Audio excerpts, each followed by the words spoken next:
Hi friends, I am excited to talk to you today about Instagram.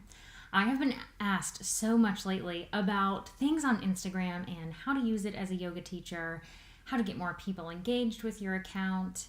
And if you're like a lot, you kind of fall into one of two camps. You either are just starting out and don't have a huge audience, so you're looking to grow, or you're a yoga teacher and so many of your students have already followed you and you actually have a pretty good base of an audience, but you're just not sure how to use Instagram. So there are a ton of resources that I'm going to put in this blog. It's actually just one tutorial, but a ton of different lessons. And it's through a system called Later that I use for all of my scheduling of Instagram, and I highly encourage you to do so. But you don't have to use Later to watch the tutorial. So I will link to that in the blog, and it is just a wealth of knowledge. But the thing I want to touch on today is Instagram stories, which is really exciting. So if you have been following me, you know that I have been testing out some things on Instagram stories, and you get to benefit from all of this testing because I love to share the knowledge. But I want to talk to you a little bit about Instagram stories and how you might be using it.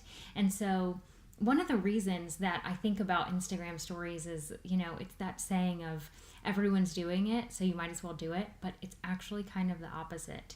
While there are a ton of people using Instagram stories, it's not at the tip top of everything. So a lot of, compared to how many people are using Instagram versus stories, you are going to get more attention if you use stories. Now, this isn't always going to be the case, so don't hold me to this if you're watching this in the future. And there are a lot of people using stories. So by no means do I want to say that no one is, so you're going to get a huge amount of engagement, but it is important to note that you can get some extra traction with your message if you use Instagram stories. And so another huge reason of why I suggest using stories is because you have to, as a yoga teacher who is putting forth your brand, whether you know it or not and are planning for it, you have a feed that you have given at least a little thought to. So maybe you post only yoga pictures of you in a yoga pose, or maybe you have how-to videos and you only post videos. The key is you're consistent with what you're doing, hopefully, and you're thinking about it. And if you're thinking about it, that means you probably can't post some things that you wish you could because it wouldn't flow in your feed. So stories is great for this because it doesn't have to fit in your feed. So it's really exciting when you want to just share something, you can put it in your stories.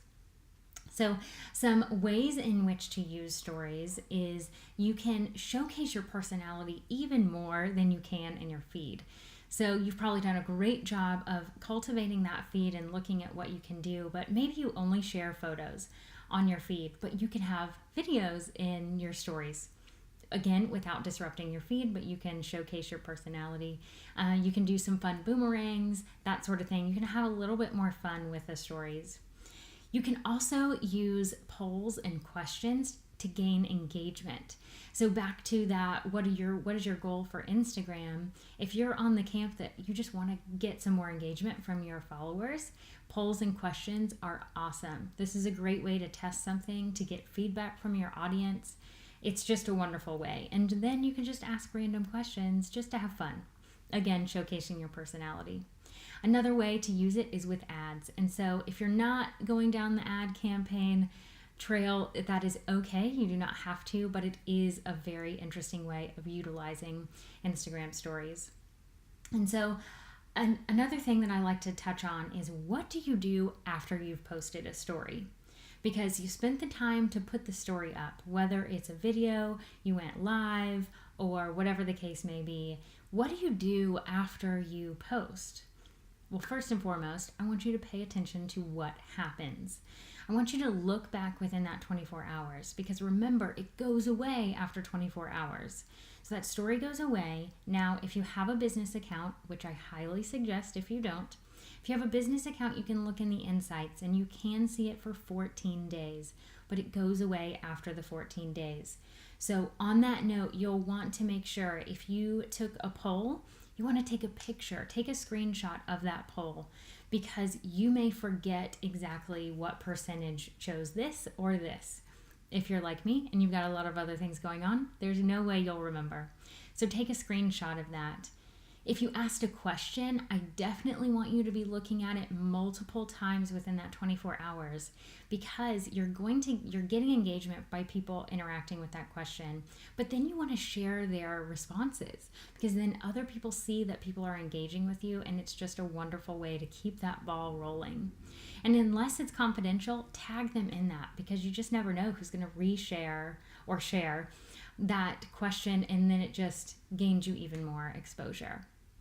And if you asked your audience to DM or direct message you, which is a great way to connect with your audience, make sure you're responding to those direct messages.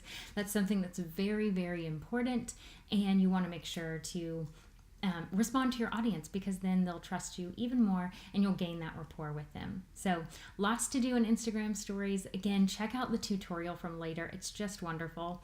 And until next time, see you later.